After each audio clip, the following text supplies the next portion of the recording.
Assalamualaikum warahmatullahi wabarakatuh. Selamat pagi mahasiswa, kita lanjutkan lagi pembelajaran kita terkait analisis data menggunakan structural equational modeling. Pada sesi ini kita akan menggunakan alat yang berbeda, yakni Smart PLS. Smart PLS biasanya digunakan untuk menganalisis structural equational modeling berbasis varians, sebagaimana telah kita diskusikan sebelumnya. Nah, kita buka aplikasinya. Ini Smart PLS 3, di sini kita pakai Smart PLS 3. Nah, Smart PLS ini bisa teman-teman mahasiswa download dari official website-nya. Jadi klik aja di Google tuh, ketik aja di Google Smart PLS 3. Ini aplikasinya. Jadi teman-teman bisa mendownload dengan bebas dari official website-nya, tapi dikasih full version itu 30 hari. Nah, itu full versionnya dikasih 30 hari trial.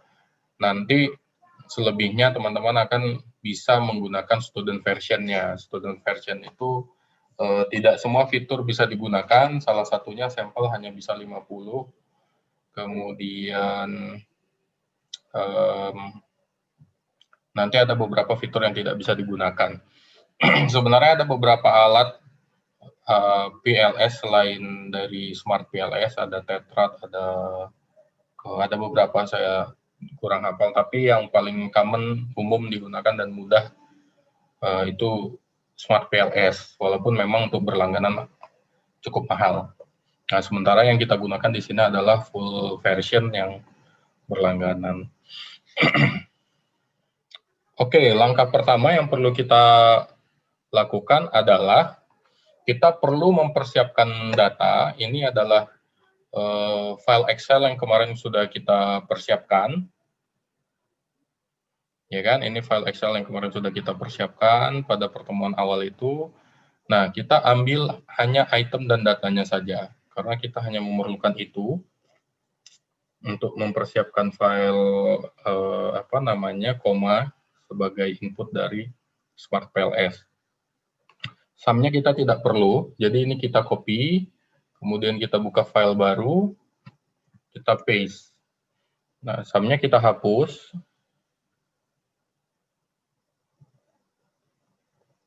Semua.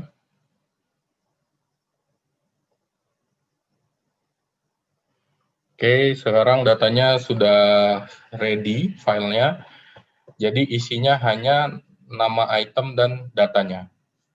Ini kita simpan sebagai save as. Nah, terserah teman-teman mau pakai nama apa. Saya di sini pakai, ini kita sesuaikan dulu pakai file koma. Jadi jenis filenya itu pakai koma delimited. Di sini ada beberapa CSV, ada untuk Mac, ada untuk MS-DOS, kemudian ada CSV UTF-8, kita pakai yang ini yang biasa, yang nggak ada embel-embelnya, cukup koma delimited CSV. Nah, nanti ada di beberapa version. Nah, jadi kalau ini kan Smart PLS 3, dia bisa pakai yang MS Excel di 2010 ke atas. Nah, nanti kalau PLS 2 dia nggak bisa, dia pakai yang ini 2003, 97, 2003. Jadi dia harus sama versionnya. Nah, kalau teman-teman nanti download yang PLS 3, saya kira di komputer-komputer sekarang itu dia bisa pakai. Kalau nanti tidak bisa disedot ke dalam PLS-nya, berarti ada masalah di aplikasinya gitu. Mungkin nggak sinkron, nggak sama dia. Nah, kita pakai raw data PLS, ini kita timpa aja. Saya simpan di situ. Teman-teman nanti bisa di-save file baru, nama baru boleh. Silakan. Replace. Nah, ini udah kita simpan dalam format koma, CSV. Nah, sekarang kita masuk ke aplikasinya, ke PLS. Nah, untuk memulai kita buat new project. kita buat project baru, namanya ya terserah mau pakai nama projectnya apa saja. Nanti di sini saya pakai latihan Smart PLS, itu kan latihan. Oke. Nah di sini dia udah ada nih nama project barunya. Kemudian kita double klik untuk import data, ya kan? Tadi apa? Raw data PLS. Kita klik open. Nah, kalau dia hijau, ini gambar data di sini raw data PLS, sudah terrecord 183 data, hijau, itu tandanya datanya lengkap, bagus. Nah, nanti kalau dia ada missing data kayak yang semalam kita waktu persiapkan itu kan ada yang itemnya kosong-kosong. Nah, itu kemarin kan sudah kita screening dan sudah kita buang ya dari data yang kita punya waktu mempersiapkan data. Nah, di Smart PLS nanti kalau ada kita silap, gitu kan, ada yang kita lupa mendelete-nya atau menghapusnya atau tidak terscreening oleh kita, nanti dia tunjukkan ada beberapa missing data di sini. Nanti dia kasih tahu ada missing data. Nah, kalau datanya nggak bagus, nggak lengkap atau korup, dia gini nih, kayak yang di sini, yang di bawahnya ini, dia putih. Nah, itu tandanya datanya nggak bagus, korup dia. Nah, ini berarti datanya sudah lengkap, sudah aman, sudah bisa langsung kita olah dengan model yang kita mau. Nah, sekarang kita gambarkan modelnya. Sama seperti di di Amos, kita gambar sendiri modelnya. Nah, tadi kita pakai format yang sama aja dengan yang tadi kita uji cobakan di Amos. Kita punya 4 variabel, kemudian nanti polanya seperti ini, gitu kan tadi. Agak kita susun sedikit supaya terlihat rapi. Oke, kemudian kita kasih nama. Klik kanan, rename. Tadi kita pakai CC di sini ya, cognitive component. Kemudian di sini affective component. Kemudian di sini behavioral component. Dan di sini learning outcome. Oke. Nah, setelah itu kita masukkan datanya ke dalam masing-masing konstruk ini yang sudah kita siapkan. Ya kan, CC ke CC, AC ke AC, BC ke BC, LO ke LO. Sekarang CC. Nah, caranya gimana? Di sini nih, di sebelah kiri bagian bawah itu sudah ada indikatornya, tanda data kita sudah terrecord, indikator-indikatornya. Nah, jadi dia bisa membaca bagian atas itu sebagai nama variabel dan dia langsung record di sini. Di sini dia udah bisa tunjukkan min-nya, median, min, maksimal, standar deviasi, missing. Jadi data kita itu secara deskriptif ratanya 6,22, mediannya 6, minimal angka minimalnya 3, ya kan, maksimalnya 7, ya jelas ya 3, 4, 5, 6, 7. Ya, mediannya 6, nilai tengahnya. Standar deviasinya 0,94. Nah, sebenarnya standar deviasinya termasuk cukup baik ya, di bawah 1, di sekitar 1 gitu. Dia ada variasi tapi kesenjangannya tidak terlalu tinggi. Itu bisa kita pantau juga dengan nilai min dan max, minimal dan maksimalnya itu di rentang 3 sampai 7. Nah, kita input langsung datanya CC di blok, ya kan? Kemudian seret. Nah, kalau di Amos tadi satu-satu, kalau di sini langsung bisa semua kita seret. AC, blok, seret. Nah, BC, blok, seret. Kemudian LO, blok, kita seret. Ini kita susun, klik kanan, kita pindahkan ke sebelah kanan. Ini kita kalau dipindahkan ke atas pun kurang enak dipandang, jadi kita hide aja. Kita hide supaya dia rapih kelihatannya.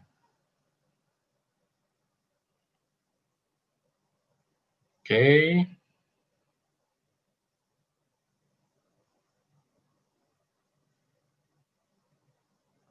Nah, sudah selesai, tinggal kita run. Maksudnya selesai modelnya ya, bukan selesai analisis datanya. Kita run. Gimana caranya? Itu di sebelah kanan atas ada tombol calculate, ada play di situ. Tulisan play ya. Klik PLS algorithm. Algoritma PLS. Ya kan? Start calculation. Oke. Nah, langkah pertama yang perlu kita lakukan dalam interpretasi apa tuh? Uji validitas konvergen, kemudian validitas diskriminan, dan reliabilitas. Nah, kalau di textbook itu menginterpretasinya, teman-teman bisa lihat berapa indikator suatu item atau loading faktor itu dianggap valid secara valid konvergen dan memiliki reliabilitas, kemudian valid diskriminan. Kalau saya biasanya sudah saya share kemarin, saya pakai 0,6, atau kalau saya strict pada data, saya pakainya di atas 0,7. Nah, kalau di sini kita lihat. Nah, pertama-tama kita lihat outer loading. Nah, inilah loading faktor. Nah, ternyata kalau Smart PLS pakainya di atas 0,7. Nah, kalau di Smart PLS, dia langsung tunjukkan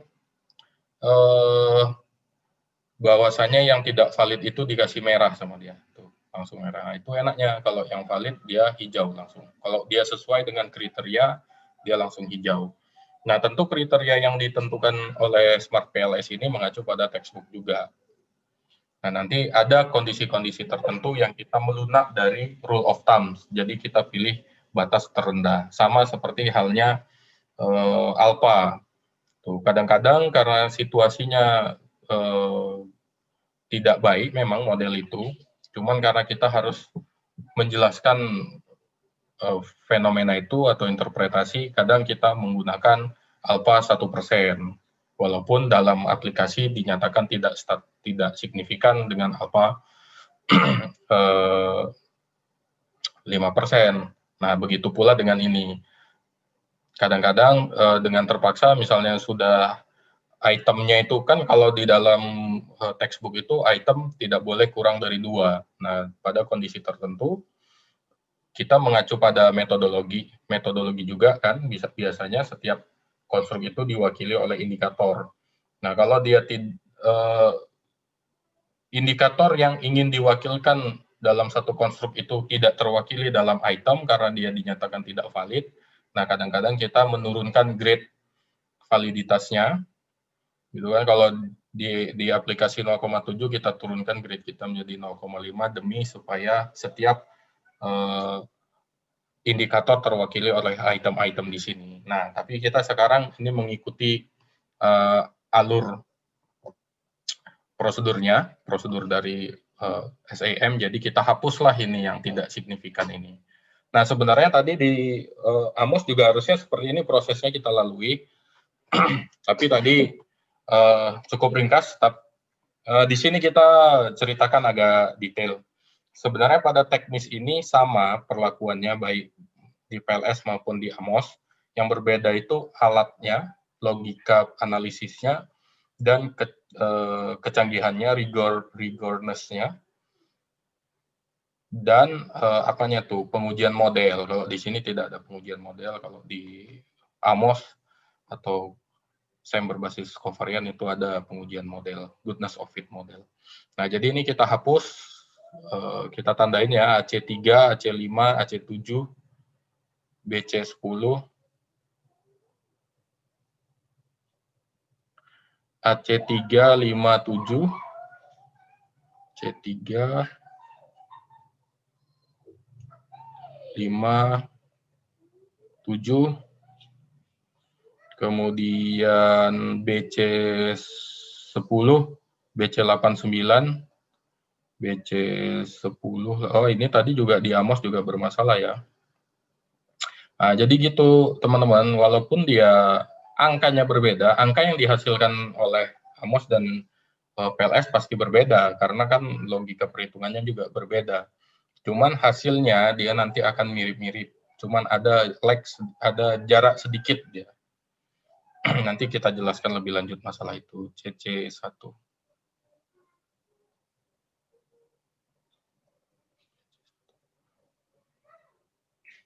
Oke, kita hapus AC157, CC1, AC157, kita hapus ya. 157, CC1,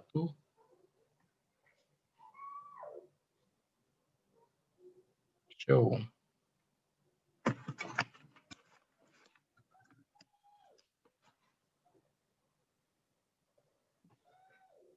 BC 8, 9, 10, CC1, 157. Ya, kita hapus.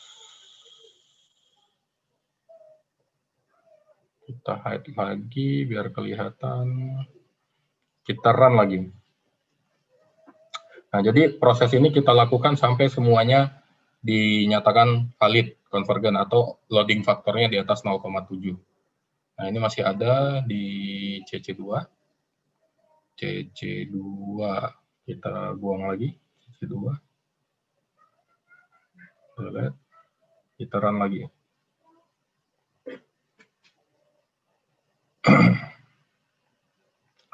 Kita lihat lagi outer loadingnya.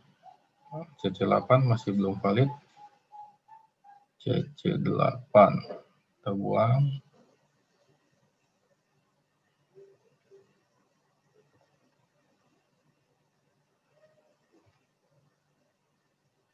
Nah, sudah semuanya hijau.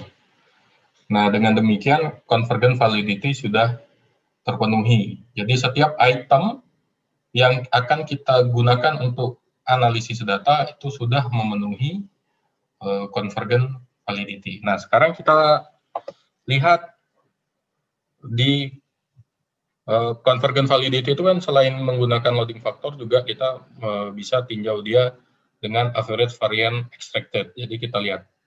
Nah, ini hasil Cronbach, ini row A, ini composite reliability, ini average variance extracted. Nah, jadi dari sini kita bisa lihat bahwasanya Cronbach alpha dinyatakan reliable menurut Cronbach alpha, row A, dan composite reliability. Dan berdasarkan average variance extracted, konstruk-konstruk ini memenuhi convergent validity. Sekarang kita lihat mereka pakai berapa nih, 0,7. Nah, kalau di PLS, Smart PLS, dia pakai batas kritisnya 0,7.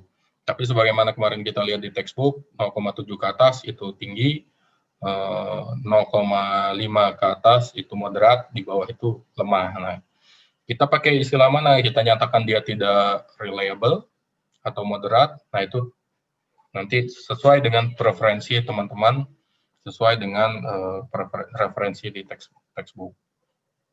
Composite reliability juga menggunakan batas kritis yang sama, 0,7. Average variance extracted menggunakan batas kritis 0,5. Jadi standar ini sama dengan standar yang ada di HARE, buku HARE yang kemarin kita baca. Oke, kemudian kita lihat diskriminan validity, berarti convergent validity terpenuhi dengan dua indikator, loading factor dan average variance extracted, kemudian reliability juga terpenuhi dengan 3 indikator, dan kemudian kita lihat diskriminan validity. Nah, di sini langsung disajikan tabel Fornell-Larker criterion sebagaimana yang telah kita bahas kemarin. Kita tinggal melihat apakah sudah sesuai kriterianya. Nah, kita lihat di sini, jadi yang di atas ini adalah angka AV tadi, angka average variance extracted ini diakarkan, Nah, angka hasil akar AV itu dimasukkan ke dalam matriks korelasi yang tadi ada disinggung dikit di Amos, ya kan. Cuman kalau di Amos dia tidak keluar langsung hasilnya seperti ini. Maksudnya kalau di PLS ini kan usernya dimanjakan ya, jadi dia langsung kasih kriteria Warner-Leckernya, dia kasih hasil Cronbach alpha-nya, dia kasih hasil average variance extracted-nya, dia kasih cross loading-nya segala macam semua. Jadi kita tinggal lihat, tinggal baca, bahkan dia kasih indikatornya ada di hijau-hijau ini tuh. Nah kalau di Amos kita harus hitung lagi AV-nya berapa, Cronbach alpha-nya berapa gitu kan, sehingga kita bisa membuat tabel Warner-Lecker ini. Ya, itu plus minus dalam analisis data, tapi bagaimanapun covariant based structural equational modeling itu tetap sampai sekarang masih SEM yang paling rigor, yang paling canggih, yang paling ketat untuk menganalisis data. Sementara Smart PLS lebih sederhana. Nah, begitupun itu tergantung dari keadaan data, keadaan penelitian yang sedang kita lakukan dalam memilih alat itu. Nah, jadi baik tidaknya itu apakah alat itu cocok dengan keadaan penelitian yang sedang kita laksanakan. Nah, di sini Warner-Lecker menunjukkan bahwasanya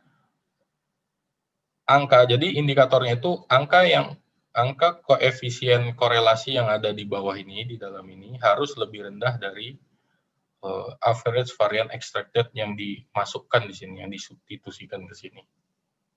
Nah, ini menunjukkan bahwasanya data kita sudah memenuhi validitas diskriminator, walaupun ini ini rawan. Ini 0,786, ini 0,777, 0,743 ini rawan multikolieneritas, multikol antar konstruk. Nah, kita lihat kenapa sih rawan, itu kita lihat di cross loading. Mesti ada beberapa indikator itu yang dia signifikan di dua konstruk. Nah, jadi ini dampak dari apa yang kita ujikan tadi di analisis faktor. Jadi waktu kita ujikan di analisis faktor di SPSS, itu kan EVA ya, itu exploratory factor analysis yang di SPSS itu. Nah, dia menunjukkan pola. Nah, EVA itu dia mengeksplorasi pola terbaik yang ada di dalam data. Nah, dia mengindikasikan bahwa dalam pola itu baik AC, BC, CC itu tergabung dalam satu faktor sebenarnya. Nah, tadi udah kita bahas sedikit bahwasanya ya memang secara teoretik memang begitu, karena AC, BC, CC itu ada di dalam satu taksonomi kompetensi. Nanti kalau belajar taksonomi belum itu kan ada psikomotorik, bukan taksonomi belum ya, kalau belum itu kan hanya kognitif. Nanti ada taksonomi kompetensi, itu ada kognitif, psikomotorik, sama afektif. Nah, ini kan memang dibangun dari situ, dari 3 taksonomi itu. Nah, otomatis dia kan berada dalam satu lingkup karakteristik variabel yang sama, otomatis dia kemungkinannya untuk bergabung dalam satu faktor itu memang tinggi. Nah, tapi di dalam sini, ini kan di confirmatory factor analysis, dia langsung kita plot menjadi 3 konstruk. Kita pisah-pisah menjadi 3 konstruk. Nah, itu tentu rawan terjadi multikolieneritas di antara 3 variabel ini, dan tadi sudah diingatkan juga di Amos. Nah, di dalam exploratory factor analysis, dia memang kita pecah 3, kita paksa dia berpisah 3, tapi dampaknya menjadi satu item itu bisa dia memiliki signifikansi yang tinggi terhadap konstruk-konstruk yang lain, yang dulu kita istilahkan sebagai selingkuh dia. Selingkuh, jadi dia signifikan di beberapa konstruk. Nah, dia memang dipaksa terpisah, tapi kan setiap item itu direlasikan, dilihat relasinya terhadap kelompok-kelompok konstruk yang lain, yang logiknya sudah kita bahas waktu di pertemuan awal-awal. Nah, karena dia diujikan semuanya, maka ya tentu akan menunjukkan adanya signifikansi di beberapa konstruk dalam setiap item, atau terjadi kemungkinan sangat memungkinkan satu item itu signifikan di beberapa konstruk. Nah, di sini kita lihat. Nah, dalam confirmatory factor analysis, kita memang tidak bisa memungkiri itu akan terjadi, maksudnya signifikan di beberapa konstruk, tapi kita mau mengkontraskan perbedaannya, mengkontraskan keunikan dari masing-masingnya. Jadi kalau teman-teman lihat nih polanya, kayak seperti yang di atas nih. Nih, AC4, 0,8, 0,7, 0,7. Ini kan signifikan ya, 0,7, 0,7 ini kan signifikan. Tapi kita melihat, mengkontraskannya gitu. Jadi 0,8 ke 0,7 ya bolehlah gitu. Tapi ada nanti yang mungkin, coba kita lihat ya, mana tahu ada yang sangat mirip.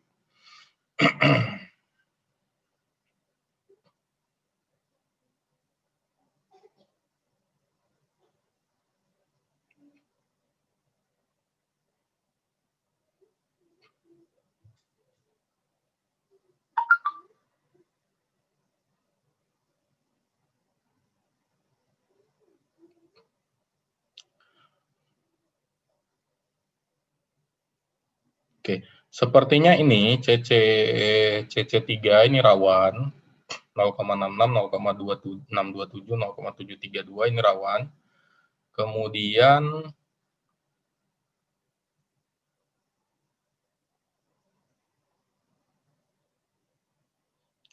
AC4, CC3, AC4 itu rawan. Kemudian ini BC6, CC3, CC3, AC4, BC6 itu rawan. Jadi itu kita coba kita hapus, kita lihat makin kontras nggak dia nanti di Fornal criterion. Jadi CC3, AC4, BC6, 346. AC4, BC6, CC3, AC4, BC6, CC3, AC4, BC6, BC3.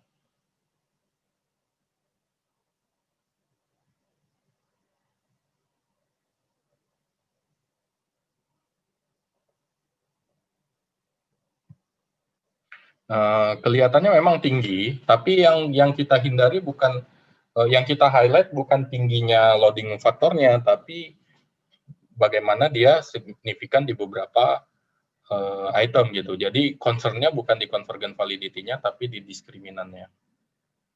Kita delete, kita coba run ulang.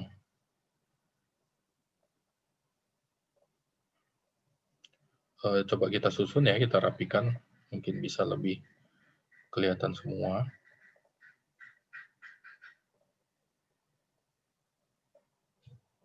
Oke, kita run. Diskriminan validity. Nah, kan menjadi lebih baik kan?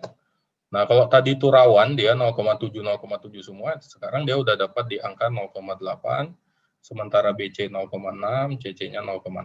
Nah, ini 0,8 dapat di bawahnya 0,7. Nah, ini sudah angka yang lebih baik daripada yang tadi. Nah, itu maksud saya bagian dari pembelajaran kita, bahwasanya dalam kita meninjau validitas diskriminan itu, dia seberapa beda dia dengan item yang lain. Nah, sementara dalam convergent, seberapa confident dia menjelaskan dirinya sendiri. Jadi ketika kriteria diskriminan validity itu tidak terpenuhi, kita patut langsung menduga bahwasanya dalam cross-loading itu terjadi permasalahan. Oke. Oh, ini ada heterot monotrade ratio yang ketinggian di mana nih? CC ke BC ini terlalu tinggi, di atas 0,85. Kita lihat lagi CC ke BC, CC ke BC. Terlalu tinggi. Mungkin ada yang juga masih signifikan nih, CCBC, CCBC.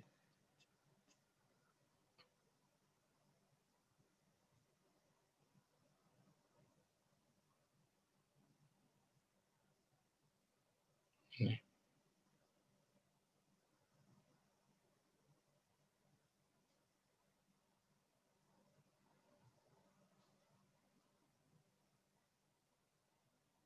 Ini rawan nih. CC3. CC3 sama CC3 dulu, CC3. Nah, jadi kan ini kan rawan ya, terlalu sedikit ini sebenarnya.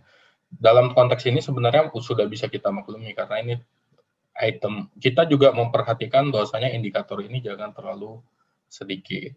Tapi nggak apa-apa, ini kan masih belajar, kita coba apakah dia nanti menjadi lebih sehat datanya.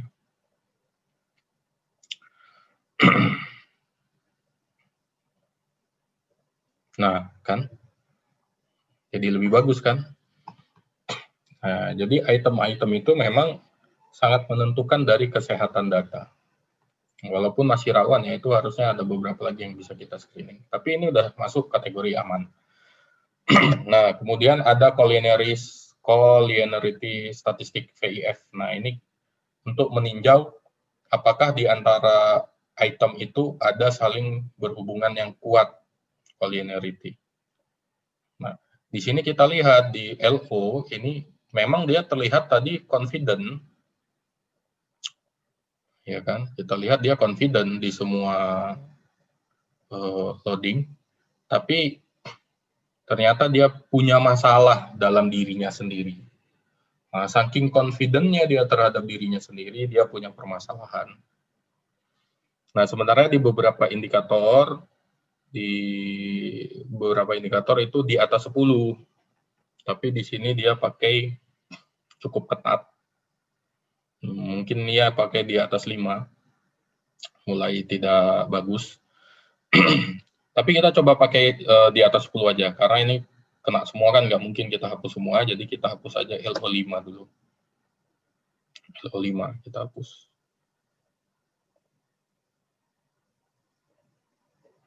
Sorry. Kita run lagi.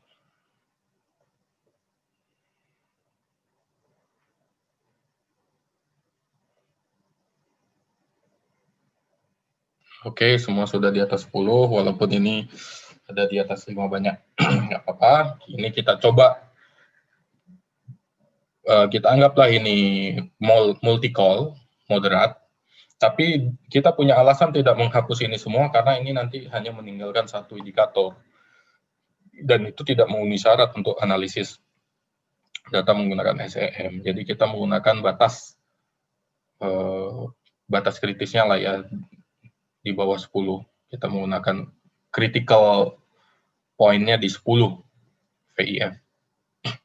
Nah, inilah maksud saya tadi ada kondisi-kondisi tertentu yang kita harus mengendurkan rule of thumb di dalam analisis data.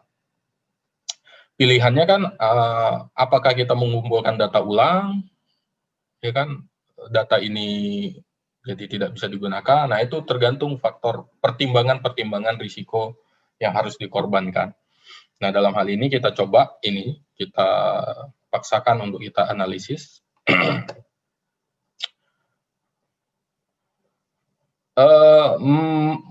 Tetap menganalisis data ini lebih baik daripada kita mengakali datanya. Jadi engineering data itu lebih tidak etik. Mengengineering data, mengolah-olah data, memanipulasi data itu lebih tidak etik ketimbang kita jalankan ini. Kalau kita jalankan ini, tapi di dalam tulisan kita ungkapkan bahwasanya terjadi gejala multi-call di dalam LO, tetapi dengan pertimbangan masih di bawah 10 VIF, nah itu masih lebih baik kita ungkapkan, kita disclosure. Kalau di akuntansi istilahnya full disclosure kan, kita ungkapkan itu jauh lebih bagus daripada kita mengengineering data.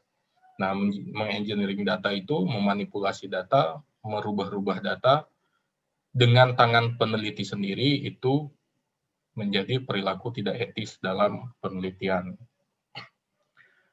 Jadi ini kita run datanya, kita run ulang, kita dapatkan inilah dia. Jadi gini. Tadi kita uji measurement model. Measurement model itu model pengukuran. Model pengukuran itu inilah dia, item-item yang kuning-kuning ini. Model pengukuran difungsikan untuk menguji validitas dan reliabilitas item pengukuran. Nah, tadi kita sudah mendapatkan convergent validity, discriminant validity, baik dengan indikator cross-loading maupun Fortner Larker, dan kita mendapatkan reliabilitas data, hanya terjadi gejala sedikit multi-call.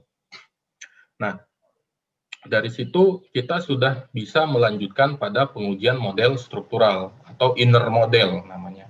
Inner model itu adalah variabel-variabel konstruknya yang kita uji, hubungan di antara variabel konstruk. Hubungan di antara konstruk.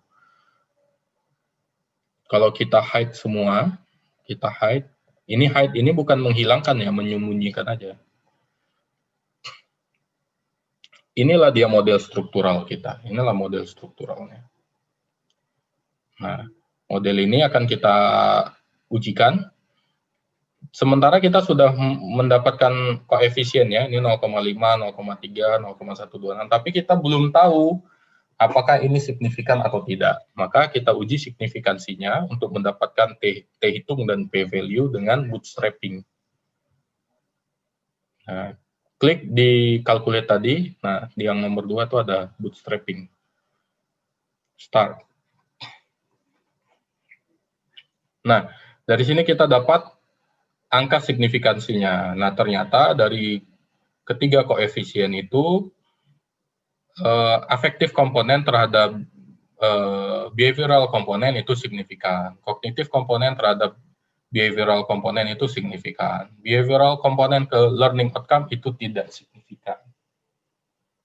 Nah, terus kita mau lihat misalnya ini kan direct effect.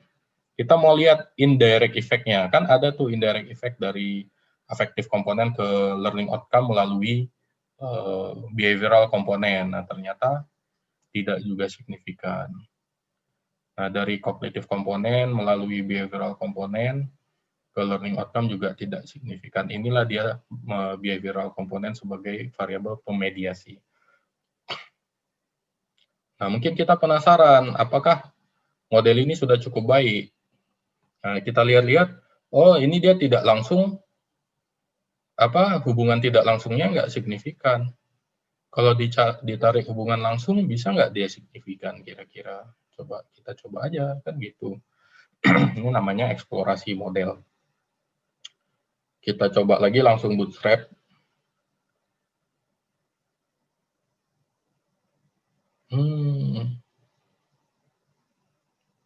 Ternyata kita dapat angka yang konsisten. Afektif komponen ke behavioral komponen tetap signifikan. Afektif komponen ke learning outcome secara langsung tidak signifikan. Behavioral komponen ke learning outcome secara langsung pun tidak signifikan. Kognitif komponen ke behavioral komponen signifikan, ya kan? Kognitif komponen ke learning outcome pun tidak signifikan. Jadi hasilnya konsisten. Nah, ini pun tidak signifikan, tetap indirect effect-nya. Nah, berarti kalau kita ingat-ingat tadi yang terjadi di yang hasil yang ada di Amos tadi sebenarnya konsisten dengan hasil yang ada di sini. Nah, tadi yang di Amos itu kan juga dari behavioral komponen ke learning outcome kan tidak signifikan juga kita temukan. Dari kognitif komponen ke behavioral komponen signifikan, dari afektif komponen ke behavioral komponen juga signifikan, dan itu kita temukan juga di sini. Nah, menariknya angkanya itu beda. Angkanya beda. Nah, nanti kalau sepengalaman saya beberapa kali menganalisis data, pada titik-titik kritis gitu, misalnya ini, nah ini misalnya T-value itu kan kalau dia kita pakai alpha 5%, itu T-value-nya itu harus di atas 1,96. Indikatornya itu di Herada, nanti teman-teman bisa baca. Angka T hitung itu, T statistik harus di atas 1,96. Nah, kadang-kadang di titik kritis, misalnya P-value, kita dapat di angka di Amos kita dapat di angka 0,07. Nah, itu kan 5% tidak signifikan ya. Tapi kalau kita pakai 10% dia signifikan. Nah, waktu kita ujikan, misalnya kita ujikan di PLS, dia bisa dapat p-value misalnya ya kadang-kadang itu di angka 0,47. Nah, dia rentan memang angkanya itu, tapi dia menunjukkan nanti signifikan di 5%, alfa 5%. Nah, nanti ada case-case seperti itu, di mana kalau kita pakai Amos, kita harus mundurkan alfanya menjadi 1%, baru dia bisa dikategorikan signifikan, sementara kalau di PLS nanti dia bisa di 5% aja signifikan. Tapi itu di beberapa case. Secara umum nanti dia tetap menunjukkan pola yang mirip. Jadi sebagaimana kita analisis di Amos, begitu juga di sini. Cuman ya gitu, di Amos itu dia lebih ketat, lebih rigid. Bisa jadi dia tidak signifikan di 5%, di sini nanti signifikan di 5%. Kemudian Amos juga lebih lengkap kan dalam menyajikan atau dalam eksplorasi data, karena dia menghasilkan goodness of fit model, gitu kan, dan dia punya asumsi yang harus dipenuhi, otomatis dia lebih rigid daripada ini. Nah, cuman keunggulannya kalau di sini kita dimanjakan, hasil-hasilnya semua bisa langsung kita nikmati. Nah, sekarang gimana caranya kita mau mengambil data ini? Nah, gini, misalnya tadi ya PLS algoritma, kita kan perlu menyajikan semua datanya mulai dari validitas sampai ke uji signifikansi hipotesis atau model yang atau jalur yang kita uji, hubungan antar variabel yang kita uji. Nah, caranya gini, ini kan udah keluar nih hasilnya. Kita ekspor. Start ekspor. Kan? Misalnya ini latihan PLS.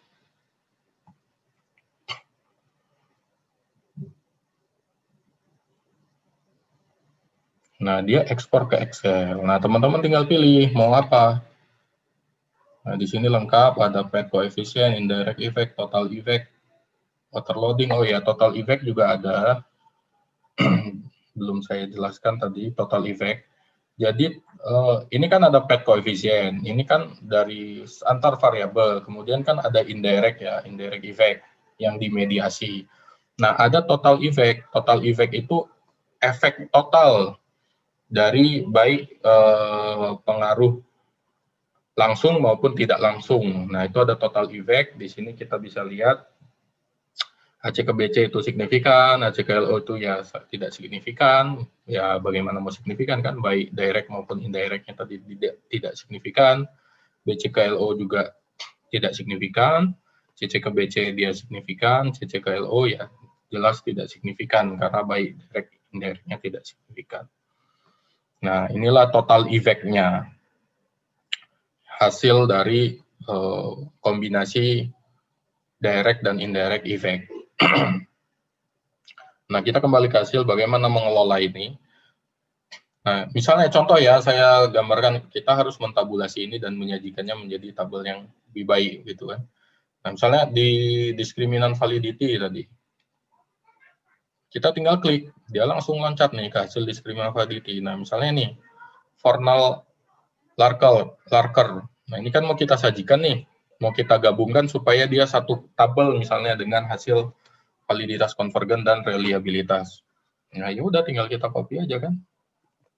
Nah, kalau enaknya di PLS itu. Nah, Fornal Larker.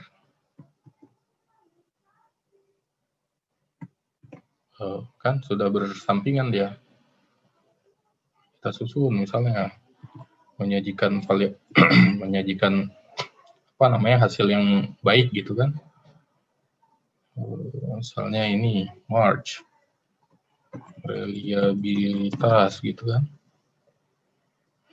Ini misalnya validitas konvergen.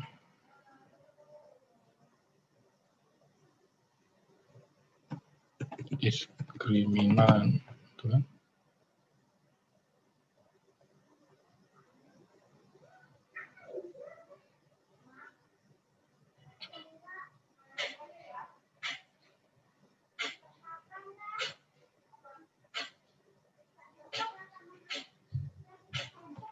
variabel. Oke. Nah, kita bisa dengan mudah menyajikan data.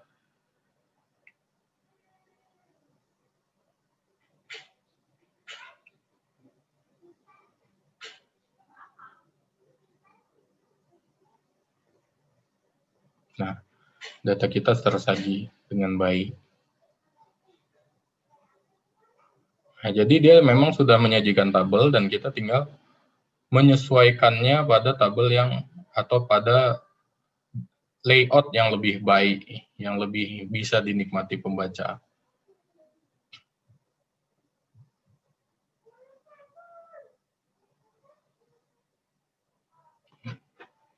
Dan gitu. Tinggal dikasih judul, misalnya tabel uji validitas dan reliabilitas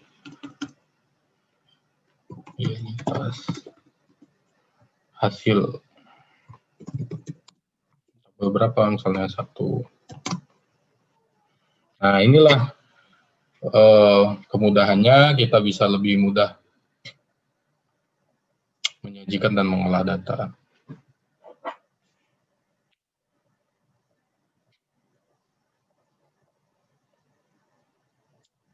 Oke. Nah, beginilah dia dinamika dalam analisis data. Jadi, ya memang ada kalanya dia data itu bagus, terdukung hipotesisnya, ada yang memang kurang bagus seperti ini, dan dari awal kita menguji faktor analisis faktor itu, kita sudah menduga bahwasanya akan terjadi permasalahan dalam kesehatan data kita. Khususnya kita di sini tadi kena di diskriminan validity. Tapi beginilah keadaan data itu. Nanti opsi-opsinya teman-teman bisa menambah datanya mungkin, atau mengevaluasi apakah konstruknya memang terlalu mirip bahasanya sehingga menghasilkan data juga yang mirip, gitu. Atau banyaklah yang bisa kita evaluasi dari proses penelitian kita berdasarkan data yang kita dapatkan. Tapi dengan begini, inilah hasil dari data kita. Kalaupun mau dioptimalkan, ya sulit, atau ya sulit juga mengoptimalkannya memang. Karena memang prinsipnya kan memang kita menyajikan data senyatanya. Nah, kemudian ada kemarin itu kita bahas masalah second order. Nah, second order itu gimana? Nah, dengan temuan kita di analisis faktor tadi, yang menunjukkan bahwasanya 3 dimensi ini menggabung dalam satu faktor, sebenarnya sudah patut kita menduga atau mengimplementasikan second order analysis. Jadi tiga konstruk ini sebenarnya adalah dimensi dari suatu variabel yang tadi sempat kita sebutkan sebagai taksonomi kompetensi. Nah, kalau dia dibuat second order, berarti ketiga variabel ini sebenarnya ada di dalam satu faktor, atau dia ada di dalam satu variabel konstruk. Hanya saja dia terbagi menjadi dimensi-dimensi. Nah, sebenarnya dengan temuan SPSS tadi sudah bisa menjadi alasan kita melakukan second order analysis. Nah, gimana tuh?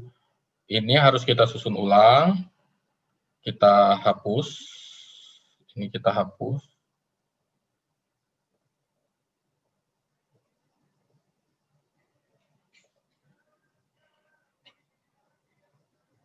Second order analysis itu analisis faktor order kedua. Berarti kita harus menambahkan satu konstruk di sini.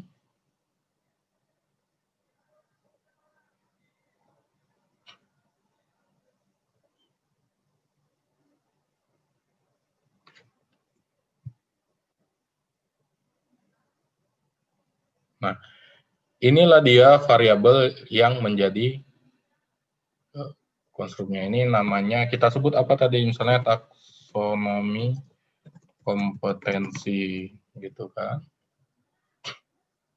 Nah,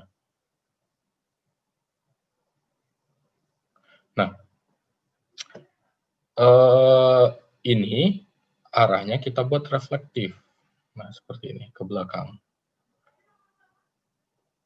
Nah, atau ini kita hapus dulu ya. Saya jelaskan dulu nih. Nah, ini reflektif dia.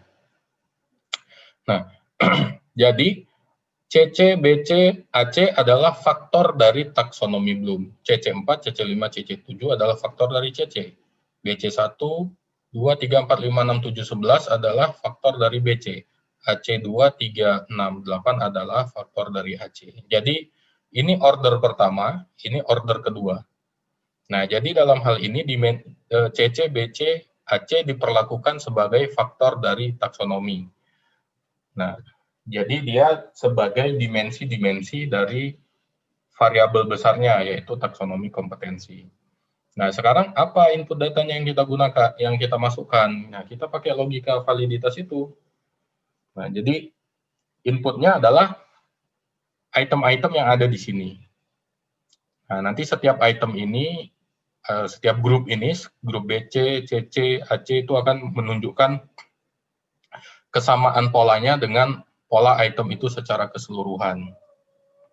Nah, jadi kita masukkan aja. Nah, ini sebenarnya udah ada tandanya kan yang kuning-kuning ini di sini.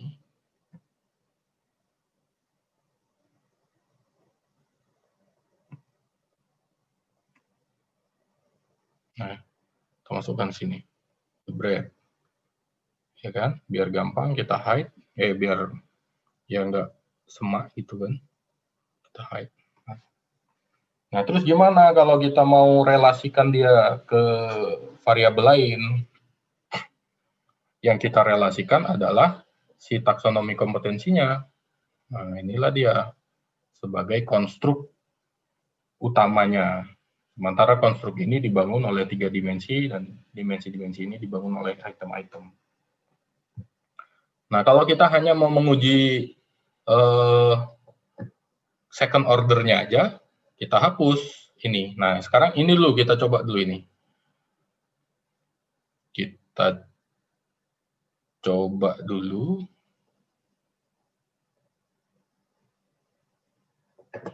Kita lihat ya, overloading. Oh, di sini ada masalah memang. Mungkin nampaknya kan gitu di taksonomi. Nah, jadi justru dia bermasalah ketika digabung dalam satu konstruk. Ini bisa kita hapus, tapi kalau kita hapus AC8, kita juga harus hapus AC8 yang di sini. Nah, gitu. Kita hapus AC3, kita hapus juga AC3 yang di sini. Kita hapus AC6, kita hapus juga AC6 yang di sini. Nah, itu tadi kembali lagi kita dalam keadaan yang agak darurat. Nggak mungkin kita hapus ini semua. Nah, kalau AC dihapus semua, sisalah dia satu item. Nah, itu nggak mungkin. Nanti si aplikasinya sendiri menolak, si PLS-nya sendiri menolak karena dia di bawah 2 item.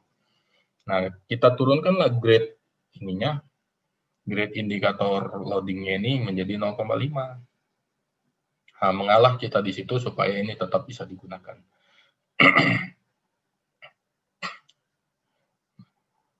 Kemudian construct. Nah, kita pakai ini, average variance extracted. Nah, itu masih memenuhi dia. Jadi walaupun tadi item-itemnya kurang baik, di AVE-nya masih bisa kuat gitu. Jadi salah satu indikator masih menyatakan bahwasanya, nah ini kan termasuk si takson ini kan 0,561. Memang dia nampak dia agak kritis, dia mendekati 0,5 kan, tapi masih bisa lah. Discriminant validity kita lihat gimana. Oh ya, ya jelas ke taksonominya menjadi sangat tinggi karena dia kan order kedua. Begitu. Tapi nggak apa-apa, ininya kita mengamati yang bagian atasnya. Karena taksonomi ini kan jadi bias kan. Collinearity masih sama, ada masalah di LO. Nah, sekarang kita lihat modelnya, path-nya. Nah, dari sini ini yang angka ini dia tidak diberlakukan sebagai koefisien jalur atau koefisien jalur. Ini dia masuknya ke dalam outer model pengukuran yang sebelah kiri. Jadi taksonomi ke kiri itu dihitung sebagai diinterpretasikan sebagai model pengukuran, bukan model struktural. Yang model struktural yang ini. Nah, kemudian jadi ini dianggap sebagai loading faktor. Nah, 0,8, 0,9, 0,8 inilah loading. Nah, dari sini kita bisa tahu bahwasanya hasil ini konsisten dengan hasil SPSS yang tadi kita uji dalam analisis faktor. Dia menunjukkan sangat signifikan, 0,8, 0,9, 0,8. Hampir seluruhnya sangat kuat, tapi yang paling kuat tetap adalah behavioral komponen. Sementara hubungannya ke LO, kita coba bootstrapping. Tetap tidak signifikan. Berarti memang antara taksonomi ini dengan learning outcome tidak signifikan. Nah, ini kan hasil yang lucu sebenarnya, sangat bertentangan dengan teori. Oke, kemudian bagaimana kalau kita hapus si learning outcome-nya? Kita hapus coba ya, kita run lagi. Second order factor analysis. Kita run.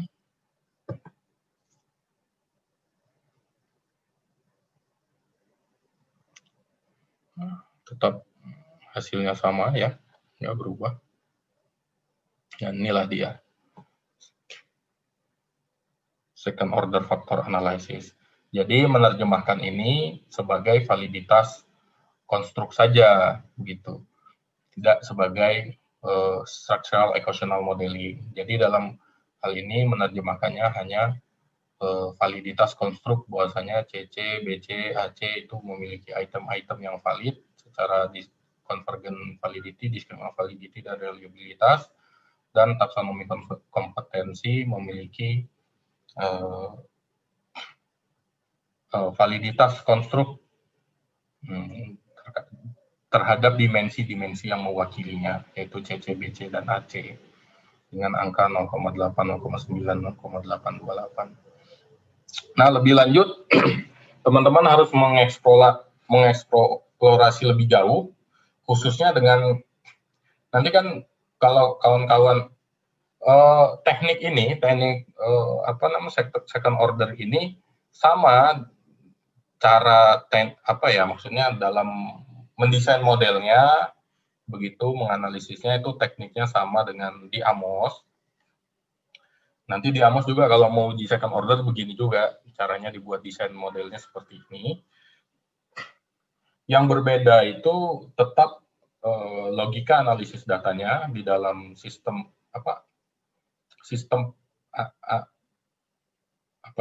formula analisis datanya di dalam sistem itu yang berbeda, karena di sana berbasis covariant, di sini variance, kemudian kecanggihannya, keketatannya, dan fitur pengujian modelnya. Nah, kalau di AMOS itu ada banyak sekali pengujian goodness of fit model dan indikatornya sangat lengkap. Nah, di sini memang nggak ada, dan memang tujuannya bukan menguji model, tapi mengeksplorasi model di dalam SEM berbasis variance. Nah, nanti teman-teman akan harus mempelajari atau silakan mempelajari lebih lanjut kenapa angkanya bisa beda. Nah, kenapa di sini nanti hasilnya jadi agak lunak, kenapa di sana sangat ketat, gitu kan, di covariance SEM itu. Kemudian bagaimana cara kerja exploratory factor analysis dan confirmatory factor analysis, single order dan second order, kemudian asumsi. Nah, itu juga sangat penting, bagaimana SEM itu mempersyaratkan banyak asumsi, covariant ya, SEM covariant itu mempersyaratkan banyak asumsi dan urgensinya apa.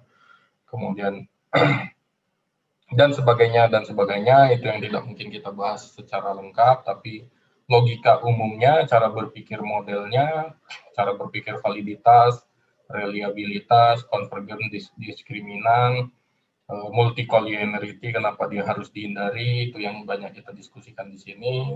Lebih dalam lagi itu banyak sekali fitur-fitur dari analisis data ini. Kami sendiri beberapa kali meneliti menggunakan SEM, itu banyak sekali fiturnya, mulai dari pengujian model biasa, path analysis biasa, kemudian structural equational modeling. Dulu saya banyak menggunakan LISREL, karena itu aplikasi pertama yang memang dikembangkan oleh penemunya structural equational modeling,